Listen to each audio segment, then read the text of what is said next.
ጎርጊስ ምንድነው ተገዘገዘ ተሰነጠቀ በመጋዝ ተሰነጠቀ ተፈጨ ይሏል። ታዲያ ጎርጊስ ይሄን ቃል ሲጠቀም ለሃጃው ነው። ገድላትን እኔ እቀበላለሁ።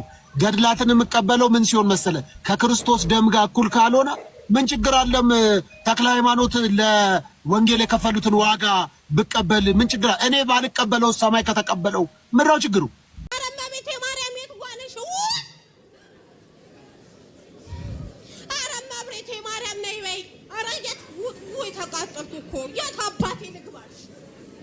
እኔ አላልኩ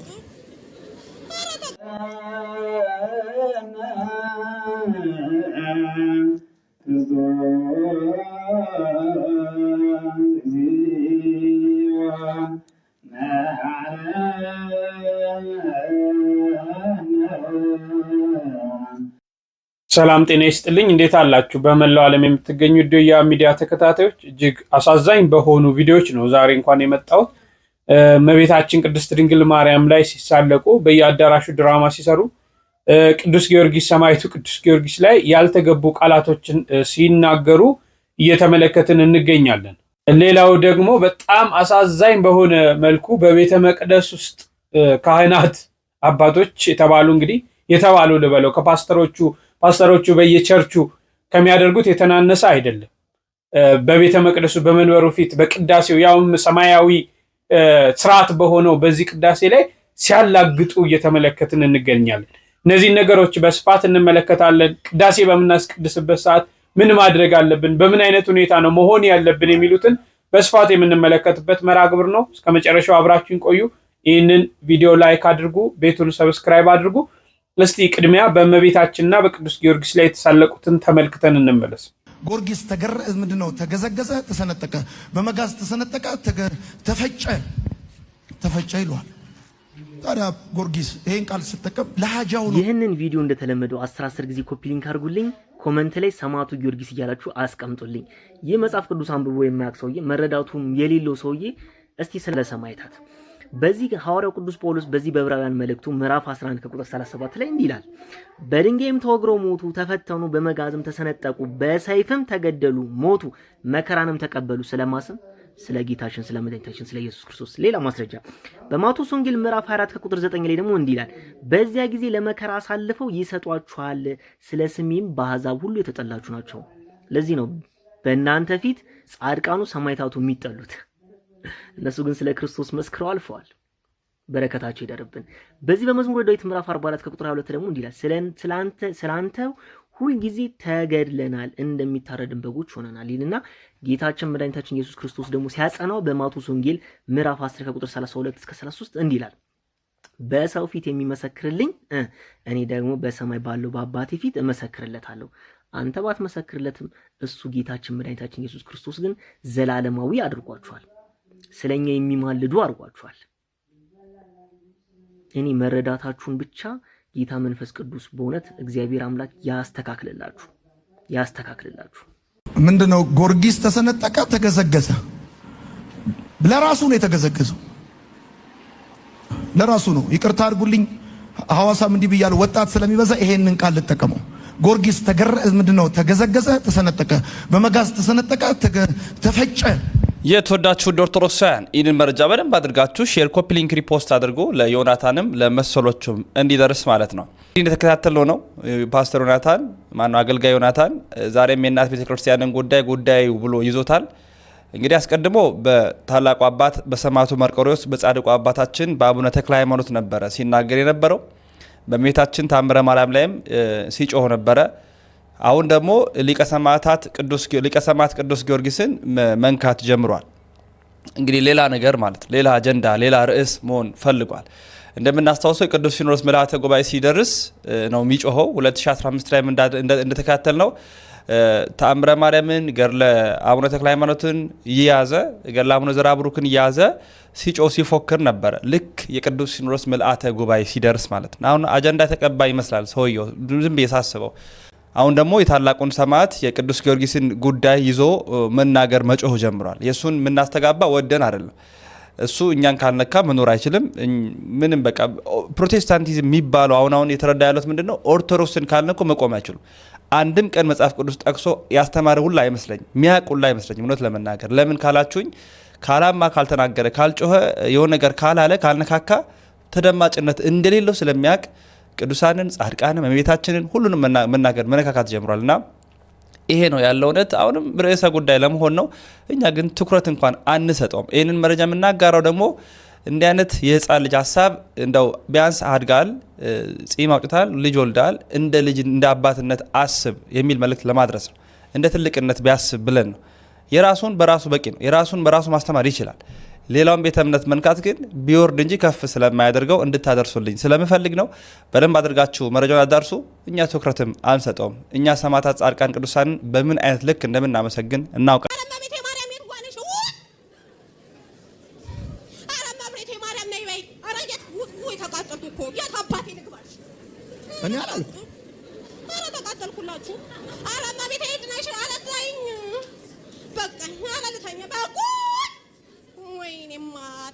ወይኔ እናቴ ሰራችልኝ ወይ ተሰገለች እንዴትና ነው ራሴን በራሴ ገድዬ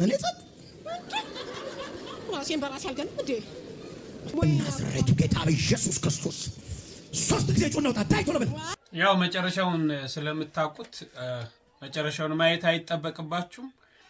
ምንድነው አንድ ነገር ማወቅ ያለባችሁ እመቤታችን ቅድስት ድንግል ማርያም ክብር ይግባትና በአዳራሽ ውስጥ ምን ታደርጋለች? ልጇ ማይወደስበት፣ ልጇ ማይከብርበት፣ ስርዓቷ የልጇ ስርዓት የቤተ ክርስቲያን ስርዓት ማይከበርበት፣ እግዚአብሔር ማያስደስተው ቦታ ምን ታደርጋለች? አታደርግም። በዓለማዊ ቦታ እናታችን ቅድስት ድንግል ማርያም ትገኛለች፣ በእንዲህ አይነት የአምልኮ ስፍራ ትገኛለች ብላችሁ እንዳታስቡ። ምክንያቱም ክርስቶስ አምላክ ምንድን ነው ያለው? ከኔ ከአምላክ በቀር ሌላ አምላክ አታምልክ ነው። የኛና የነሱ ደግሞ አምላክ ኢየሱስ ክርስቶስ የምንለው በጣም ሰፊ አስተምሮ ልዩነቶች እንዳለ ሁላችንም የምናውቀው ነው። እመቤታችን በእንዲህ አይነት ቦታ ልትገኝም አትችልም። የተፈለገው ግን እነሱ ለማስተላለፍ የፈለጉት ነገር ምንድን ነው? እመቤታችን እየጠራችሁ ምንም አታደርግም፣ ከአጋንንት እስራት እንኳን ነፃ አታወጣም፣ በኢየሱስ ክርስቶስ ስም። አዎ በኢየሱስ ክርስቶስ ስም እኮ ነው አጋንንት የሚወጣው። እኛ በኢየሱስ ክርስቶስ ላይ እኮ አምላክ እንደሆነ፣ አዳኝ እንደሆነ፣ ፈራጅ እንደሆነ፣ ገዢ እንደሆነ፣ የነገስታት ሁሉ ንጉስ እንደሆነ፣ የአማልክት ሁሉ አምላክ እንደሆነ እናምናለን። የዚህ አምላክ እናት ደግሞ ድንግል ማርያም ናት። ይሄንን የወለደች ለመላእክቱ ስልጣን የሰጠ ለቅዱሳኑ ለሐዋርያቱ ለጻድቃኑ ስልጣን የሰጠ ለድንግል ማርያም አጋንንት በስሟ እንዳይወጣ ስልጣን አይሰጥም ብሎ ማሰብ ራሱ ብዙም የሚያግባባ አይመስለንም። ዞሮ ግን ለኛ እናታችን ቅድስት ድንግል ማርያም በመስቀሉ ስር የተሰጠችን ስጦታችን፣ አማላጃችን፣ ከአምላክ ዘንድ ጸሎታችንን የምታደርስ ንጽሕት ቅድስት ድንግል ማርያም መመኪያችን ናት። ይሄንን ወቁ። ወላዲተ አምላክ እናታችሁ የሆነች እመቤቴ እያላችሁ ጻፉ። ይህን ያህል ግን ስሟን ለማጥፋት ይህን ያህል ግን እመቤታችን ላይ ሌላ ነገር ከማድረግ በሌላ ወንጌልን ብትሰብኩ የተሻለ ነው ብዬ አስባለሁ። አመሰግናለሁ። ባይ ዘ ዌይ እናታችን ቅድስት ድንግል ማርያም በአዳራሽ ውስጥ አትገኝም። ይሄንን እመኑ። ክርስቶስ ኢየሱስ በማይከብርበት ቦታ እናታችን ድንግል ማርያም አትገኝም። ምን ልታረግ ትገኛለች? ልጇ በማይከብርበት ቦታ፣ የልጇ ስርዓት ማይከበርበት፣ በሱ መንገድ በማይሄዱበት ቦታ እመቤታችን ምን ልታረግ ትገኛለች? አሁን እነሱ የፈለጉት እዚህ ጋር ምንድነው? እመቤታችንን ለማዋረድ ምንም ነገር የላትም። ለወቱ ስብሐት ይቅር ይበለን ክርስቶስ። ይህንን ነገር ለማድረግ በኢየሱስ ስም አወጣው አጋንንት ለማለት ነው። አዎ በኢየሱስ ስም አጋንንት ይወጣል እናምናለን እኮ እኛ። ግን ምን ያስፈልጋል ይህን ያህል ድራማ መስራት? ምን ያስፈልጋል ይህን ያህል ጨዋታ መጫወት? በእንዲህ አይነት ሁኔታ ማለት ነው።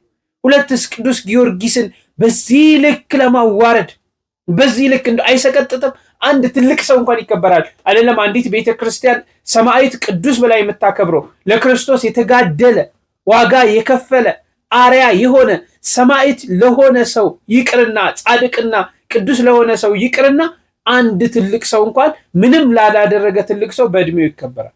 ይሄን ያህል ማድረግ የነሱ ሌሎቹን እመቤታችን ነኩ፣ ብዙዎችን ነኩ፣ አዩ። አሁን ደግሞ በየግል በየቅዱሳኑ እየመጡ ነው።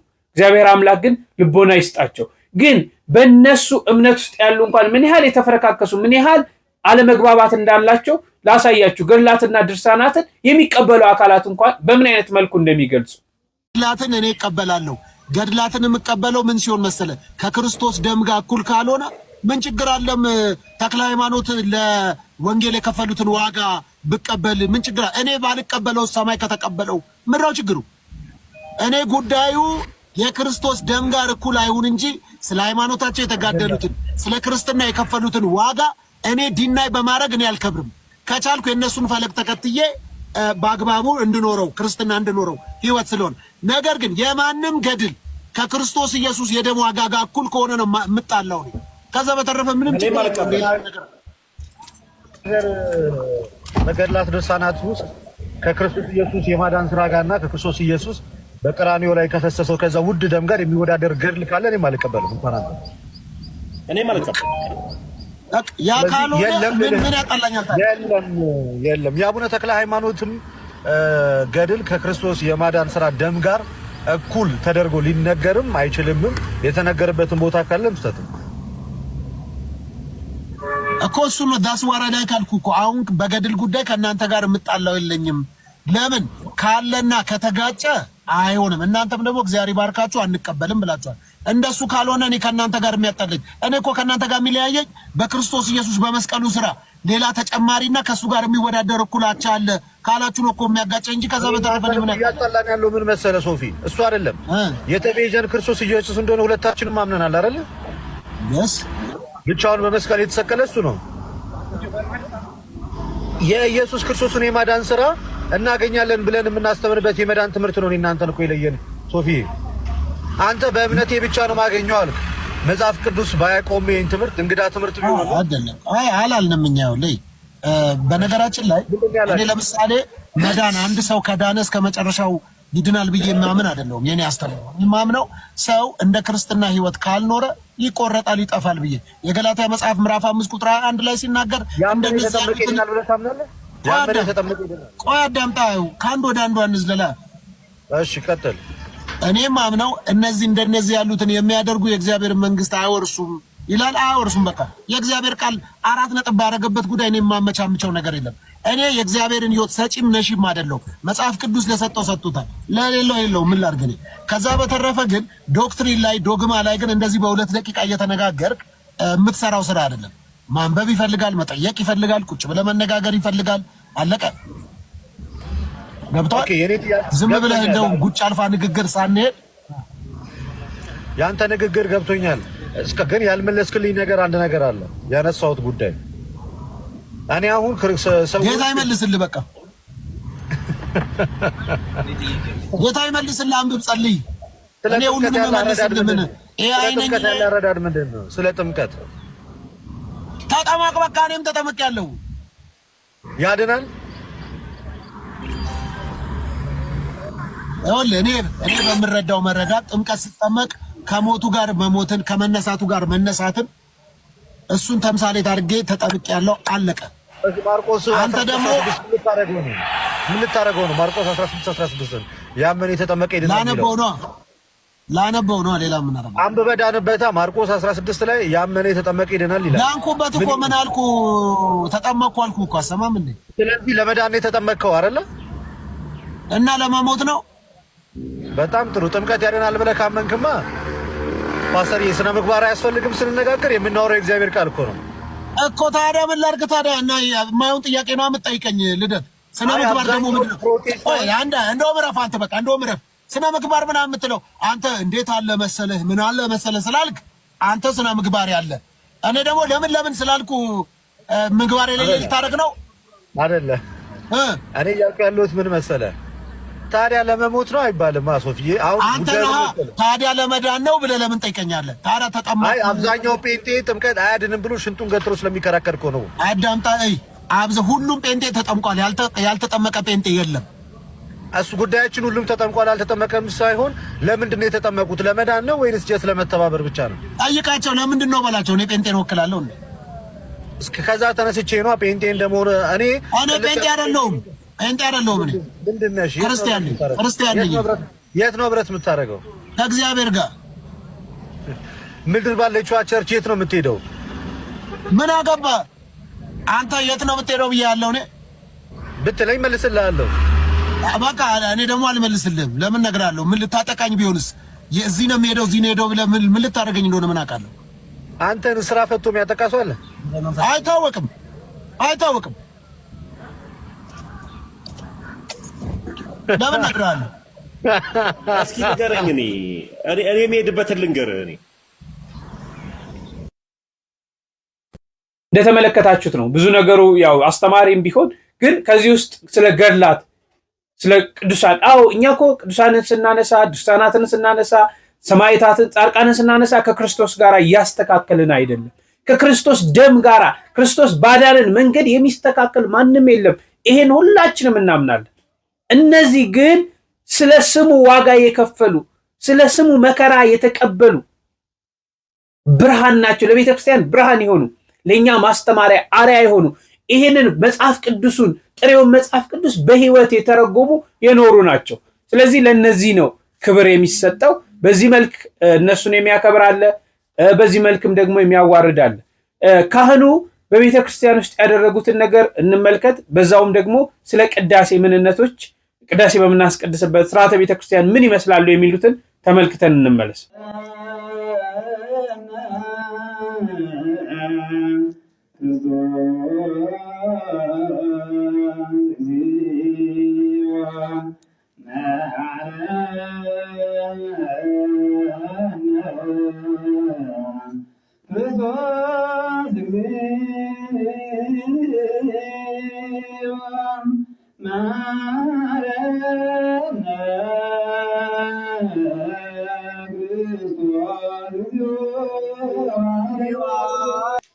እሺ አንተ ይሄን ቪዲዮ ቀርጸህ ፖስት ያደረክልን ሰውዬ ምን ለማስተማር ነው ፖስት ያደረከው? አንተ ካህኑስ ወደ ማይኩ እንደዚህ እየሮጥክ እግዚኦ ማርነ ክርስቶስ የምትለው ካህን ምን እያረክ ነው? አንተ ከኋላ ከጀርባ ሱነህ ያልተገባ አክት የምታሳየው ዲያቆኑ ምን መልእክት ለማስተላለፍ ነው? በእንደዚህ አይነት ነው እንግዲህ ዲያቆናት ካህናት የሚሰደቡት በጅምላ ማለት ካህናቶቹ አይነቁ እየተባልን ማለት ዘመኑን አይዋጁ እየተባልን ኧረ ብዙ ዘመኑን ይዋጁ ዲያቆናት አሉ። ሚዲያ አጠቃቀም ምን መሆን እንዳለበት ለምዕመናን ምን መልእክት መተላለፍ እንዳለበት የሚያውቁ ብዙ ዲያቆናት ካህናት አሉ። ግን በእንደነዚህ አይነት እንዝላል ሰዎች ደግሞ ይኸው ካህኑ ራሱ እግዚኦ ማርነ ክርስቶስ ሲባል በምን መልኩ እንደሆነ የሚያውቅ ራሱ አይመስለኝም። ካህኑ እግዚኦ ማርነ ክርስቶስ ሲል በመጀመሪያ እጆቹን ይዘረጋል። ከዚያ በኋላ አንገቱን ወደ ሰማይ ቀና በማድረግ ወደ መንበሩ ዙሮ በተመስጦ ነው እግዚኦ ማርነ ክርስቶስ የሚለው ሳይንቀሳቀስ። እንግዲህ ይሄ ሰውዬ እንዳያችሁት ማይኩን እየተከተለ እግዚኦ አፈርነ ተሸማቀቅን እኮ ወገን። ታዲያ እንደነዚህ አይነት ሰዎች ቤተክርስቲያን ይወክላሉ? ኧረ አይወክሉም። ሁሉም ካህናት እንደዚህ ናቸው? ኧረ አይደሉም። ቅዳሴ ሲገባ ምን መሆን እንዳለበት ብዙ የሚያውቁ ካህናት አሉ። እነዚህ አይነት ሰዎች ግን ይኸው ይሳለቁብናል ማለት ነው። እዚያ አሳልፈው ደግሞ ለሌሎች ቤተክርስቲያኒቷን ለሚጠሏት ሰዎች ይኸው መሳለቂያ ያደረጉን ማለት ነው። ይህን ቪዲዮ ሼር ኮፒ ሊንክ በማድረግ የሚያገለግሉበት ደብር ሰበካ ጉባኤ አለው አይደለ? አለቃ አለው አይደል? ለሱ አድርሱልኝና እርምት ይወሰድባቸው። ማርያምን ነው የምላችሁ። በጣም አሳፋሪ ቤተ መቅደስ ውስጥ ማለት እኔ ወዴት ብንሄድ ነው የሚሻለን ዘንድሮስ? ወይስ ሚዲያ አጠቃቀም እናስተምራችሁ። በእውነት አንድ ነገር ፖስት ሲደረግ ምን መልእክት ያስተላልፋል፣ ለማን ይጠቅማል የሚለውን ትንሽ ስለምናውቅ እሱን ወይ እናሰልጥናችሁ። በቃ አለቀ። ኧረ እባካችሁ ማርያምን አታሰድቡን። በጣም እንደው አታብሽቁን።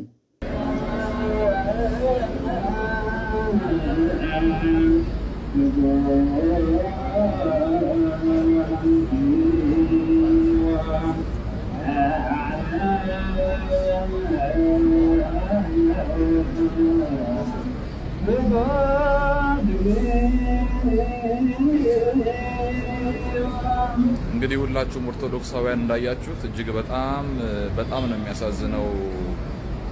ከዕለት ዕለት እንዲህ አይነት አባቶች ካህናት በቤተ መቅደስ ቪዲዮ እየቀረጹ በዚህ ልክ ቅዳሴ ላይ ማሾፍ ምን ያህል የሚያሳዝን አሳፋሪም ተግባር ጭምር መሆኑን ነው የሚያሳየውና እኒህ ሰዎች እውነት ኦርቶዶክሳውያን ናቸው ወይ?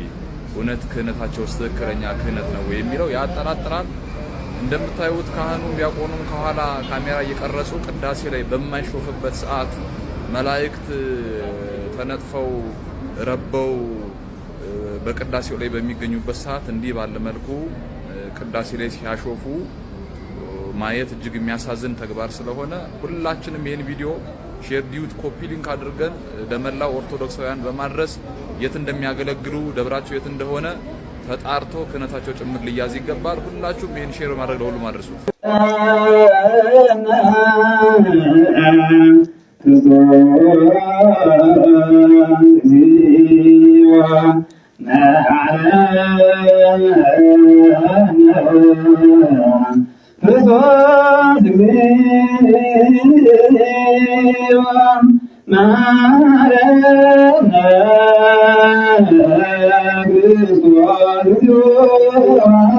ኦርቶዶክሳውያን ዛሬ አንድነታችን መተባበራችንን የምፈልግበት ዕለት ነው። ምክንያቱም አንድ ከሆንና ከተባበረን እነዚህ ሰዎች የት እንዳሉ መገኘት ይቻላል። ሁላችሁም ይህንን ቪዲዮ ለብዙዎች ደርሶ አድራሻቸውን እንድናውቅ በደንብ ኮፒ ሊንክና ሼር አድርጉት። የት ቤተክርስቲያን በየት ሀገረ ስብከት እንደዚህ ሲደረግ እንደነበረ ከታወቀ በቀላሉ እርምጃ መውሰድ ይቻላል ማለት ነው። ቤተክርስቲያኒቷ እርምጃ ትወስዳለች። የዛ ቤተክርስቲያን ሰበካ ጉባኤ ያለ ካልሆነ ሀገረ ስብከቱ እርምጃ ይወስዳል። በተለይ አዲስ አበባ ሀገረ ስብከት ውስጥ ከሆነ ስልክ ይዞ ቤተክርስቲያን ውስጥ መግባት እንደማይቻል ስብከቱ ሊቀ ጳጳስ ያንን መመሪያ ማውጣታቸውን እናውቃለን። እስከ መጨረሻው ድረስ መጓዝ ይቻላል። ከእናንተ የሚጠበቀው ኮፒ ሊንክ አድርጉት። ምን አይነት ስርዓት ነው ግን? ከየት ያመጣችሁት ነው? የትስ መጽሐፍ ላይ ያነበባችሁት ነው? አንተስ ከኋላ ያለው ዲያቆኑ የምታሸፎ፣ አንተስ ቄሱስ በመንበሩ ላይ ሆነ ማይኩን እያየ እግዚኦታ ባይዘዌ እግዚኦታ ሲባል እኮ እየተለቀሰ በእንባ ነው የሚሆነው። የዚህ እግዚኦታ ምሳሌው እኮ እናታችን ቅድስት ድንግል ማርያምና ቅዱስ ዮሐንስ በመስቀሉ ስር ሆኖ ክርስቶስ ሲሰቀል እያዩ ያለቀሱት ያነቡት እንባ ምሳሌ ነው። ይህን ነገር ሳታውቁ ነው እንዴ ቅዳሴስ የምትገቡት? ምን አይነት መዓት! እንዲህ አይነቶች ናቸው የቤተ ክርስቲያኒቷን ካህናትና ዲያቆናን አገልጋዮችን እያሰደቡ የሚገኙት። እባካችሁ ስልጣኔ አይደለም ይሄ፣ ዘመኑን መዋጀት አይደለም ይሄ። ዘመን በዚህ አይነት አይደለም የሚዋጀው።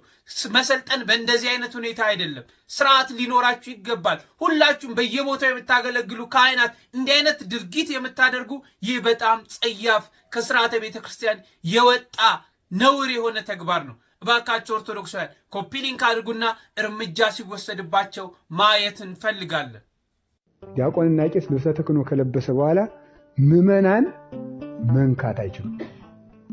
እጁንም ሆነ ምኑን ማለት መንካት አይቻልም።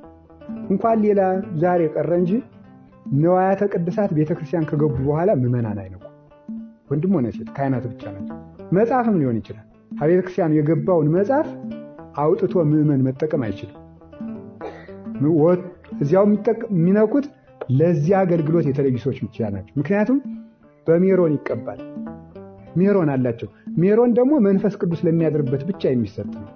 ልክ እንደ ተክሊል እንደ ክህነት። አሁን ክህነት ሲመጡ ሜሮን ይቀባሉ ካህናት። ቅስና ሲያመጡ ተክሊል ሲፈጸም ሜሮን አለ። ሲጠመቅ እንደዚህ ንዋያተ ቅድሳት መጽሐፍ ሊሆን ይችላል፣ ጥላ ሊሆን ይችላል። ከገቡ አላደርስ እያለ ነው እንጂ በሜሮን ይቀባሉ ቤተክርስቲያን ውስጥ። ያችን ምዕመናን ሁሉ ወስደው እዛው አያደርጉባት ማለት ነው። ሰምታችኋል? በቅዳሴ ሰዓት በነገራችን ላይ ቤተክርስቲያን የምታዘው ልንገራችሁ፣ እንዳትደነግጡ። ማንም ስለማያደርገው እናንተም አሁን በአንዴው እንድታረጉትም አይጠበቅም። እሺ ላድርገውን ብላችሁ ሞክራችሁ እንድትሰበሩ አልፈልግም። አሁን ቅዳሴ ላይ ከቆማችሁ ካስተዋላችሁ ምን ትላላችሁ? ይደክማችኋል አይደል? እንደዚህ ትላላችሁ አይደል? ወገብ እንይዛ ከዛዛና ያለንና እናዛጋለን አይደል? ምን ሆነን ነው? ስለደከመን ነው አይደል እንዴ? አይደል? ወደን ነው እንዴ? አይደለም፣ ይደክመናል። ቅዳሴ ደግሞ በቃ እስኪጨርሱ ድረስ ታምረ ማርያም ነው የምናውቃት አይደል? ታምረ ማርያም እስክትመጣ ድረስ ምን እናርግ? ወይ ጠበል እንጠመቅ አይደል? ጠበል እንጠመቃለን። ወይ ደግሞ ውዳሴ ማርያም ከያዝን አይቀር ውዳሴ ማርያማችን እንጸልያለን። ወይ ደግሞ ተሳልመን ገብተን እያወራን አይደል? ካስተዋላችሁ አንዳንዴ እያወራን ጓደኞቻችን ጋር ተቃቅፈን ምናምን እየተሳሳቅን ቅዳሴው የተቀደሰ ነው። እኛ ገብተን አልፈን ከዛ የሆነች ቦታ ጋር ቁጭ ብለን ትንሽ ተጫውተን የወዲወዳችንን ከዛ ወደ ቤታችን እንሄዳለን አይደል? ቤተክርስቲያናችን ግን የምታዘው ምዕመናን ቅዳሴ ከተጀመረ በኋላ ይሄም የምላችሁ ከአሃዱ በኋላ ማለት ነው። እጆች እንደዚህ እንደተዘረጉ፣ እግር ቀጥ እንዳለ እንደተጋጠመና ቀጥ እንዳለ፣ አይንም ወደ አንድ ቦታ አሃዱ ሲባል ወዳየው ቦታ ብቻ እንዳየ ነው ቅዳሴውን መጨረስ ያለበት። እንደዚህ ብዬ የለም እንደዚህ በጭራሽ እንደዚህ እንደተባለ እንደዚህ የሚንቀሳቀሰው መቼ ነው? ወንጌል ለመሳለም ሲመጣ ለወንጌል ለመሳለም እንንቀሳቀሳለን። ሁለተኛ ጸልዩ በኋላ በእንተ ሰላም ፍጽምት ወፍቅር የሚለው ሲመጣ በአራቱ ማዕዘን ሰላምታ ለመሰጣጠት እንትንላለን። ሶስተኛ ስግዱ ሲባል ለመስገድ ብቻ ምን እንላለን? በቃ ከዛ በኋላ የለም ቀጥ እንዳለን ነው የምንጨርሰው። እንዲህ ይያለን መጨረስ ነው። ወደ ዲያቆኑ ወደ ቄሱ ምናምን የለም ነው። በቅዳሴ ጊዜ ልናደርጋቸው የሚገቡ ነገሮች በጣም በጥንቃቄ ማየት አለብን። የመጀመሪያው አርፍዶ መገኘትና አቋርጦ መውጣት። በልምድ መውጣት፣ መግባት፣ መቀመጥ፣ መነሳት፣ ማውራት ሁሉ አለ። እንደዚህ ይላል አንቀጽ 12 ፍትሐ ነገሥት 477 እስከ 478 ላይ ቅዱስ ወንጌል ከተነበበ በኋላ በጭንቅ ስራ ካልሆነ በቀር ቅዳሴው ሳይፈጸም ቄሱ ሳይባርክ ሳያሰናብት አንድስ እንኳ ከቤተ ክርስቲያን አይውጣ ይላል። ለምንድን ነው ከቅዱስ ወንጌል የጀመረው? ከመጀመሪያም መውጣት አይቻልም። ፍሬ ቅዳሴ ነው። በተለይ 3 ዓመት እየተማሩ የሚቆዩ ምዕመናን ፍሬ ቅዳሴ ላይ ጻው ሲባል እነሱ ይወጣሉ፣ ወደ በዓታቸው ወደሚማሩበት ቦታ ይሄዳሉ። ቅዳሴው እነሱን የሚመለከት ስላልሆነ ከዚህ በኋላ ያለው ማለት ነው። ገና አልተጠመቁም። ቅዱስ ሥጋውን ክቡር ደሙን ስለማይቀበሉ የፈትቶ ጸሎት ነው፣ ዋና ፍሬ ቅዳሴ ነው። ስለዚህ እነሱ ይወጣሉ። እነሱን ተከትሎ ሌላ ሰው እንዳይወጣ ነው ከዚህ ጀምረው መውጣትን የሚከለክሉት ማለት ነው ሊቃውንቱ። ቅዱስ ወንጌል ከተነበበ በኋላ በጭንቅ ስራ ካልሆነ በቀር ቅዳሴው ሳይፈጸም ቄሱ ሳይባርክ ሳያሰናብት አንድስ እንኳ ከቤተ ክርስቲያን አይወጣ። ወደ ቤተ ክርስቲያን የሚገባና መጻሕፍትን የሚያዳምጥ ሁሉ ጸሎቱ እስኪፈጸም ድረስ የማይቆም ከሆነ መለየት ይገባዋል ይላል። ቅዳሴው ሲጀመር ያልነበረም አይቁረብ የሚለውን ከዚህ በፊት አይተናል። ሁለተኛ የግል ጸሎት በፍጹም አይቻልም። ወይ ከቅዳሴ በፊት ማድረግ አለብን ወይ ከቅዳሴ በኋላ ማድረግ አለብን። የግል ጸሎት መጸለይ በጠራራ ፀሐይ ሻማ ወይም ኩራዝ ማብራት ነው ይላል። ምንም ጥቅም የለውም ማለት ነው። የማህበር ጸሎት ነው። በማህበር ጸሎት መሳተፍ ስላለብን። ሶስተኛ የግል ወሬ መያዝ፣ በስልክም ቢሆን መሳቅ፣ መቀለድ፣ ቧልት፣ ፌዝ፣ ቀልድ በቅዳሴ ሰዓት ክልክል ነው። አይደለም በቅዳሴ ሰዓት በቤተ ክርስቲያን ውስጥ ሁሉ አይፈቀድም። ይህንን በፍትሐ ነገሥት አንቀጽ 12 474 ላይ ሲናገር እንደዚህ ይላል። በቅዳሴ ጊዜ የሚስቅ ካህን ቢሆን ቅጣቱ 1 ሱባኤ ነው። ሕዝባዊ ቢሆን በዚያው ጊዜ ይውጣ፣ ስጋውና ደሙን አይቀበል ይላል። ዲያቆኑም ያውጃል። ይህን የቄሱን ቃል ያቃለለ የሳቀ የተነጋገረ ቢሆን እያለ ያውጃል። ስለዚህ በቅዳሴ ሰዓት መሳቅ፣ መቀለድ፣ ቧልት፣ ፌዝ በፍጹም ክልክል ነው ማለት ነው። አራተኛ የሚበላና የሚጠጣ ነገር ይዞ ወደ ቤተ ክርስቲያን ወደ ቤተ መቅደስ መግባት በዚያም መመገብ በጭራሽ አይቻልም። ብስኩት፣ ዘቢብ፣ እንጀራ፣ ጥራጥሬ ይዘው የሚገቡ ሰዎች አሉ። አንዳንዶቹ ለሕፃናት ዘቢብ ይሰጧቸዋል፣ ችግር የለውም ብለው። በቤተ መቅደስ ውስጥ በፍጹም ስጋዊ ማዕድ አይበላም። ቤተ ክርስቲያን ዘቢብን በምግብነት አታቀርብም። በጣም ነውር ነው። ነጋዴዎች አሁን 2፣ 3፣ 4 ፍሬ በላስቲክ እያሰሩ ለሕፃናቱ ይሰጧቸዋል። ወላጆችም ያንን እየገዙ በኪሳቸው እየከተቱላቸው ወደ ቤተ መቅደስ ይዘው ይገባሉ። ምንጣፉ ላይ የዘቢብ ፍሬ፣ የብስኩት ርጋፊ ሁሉ ይገኛል። ይሄ በጣም ጸያፍ ነው።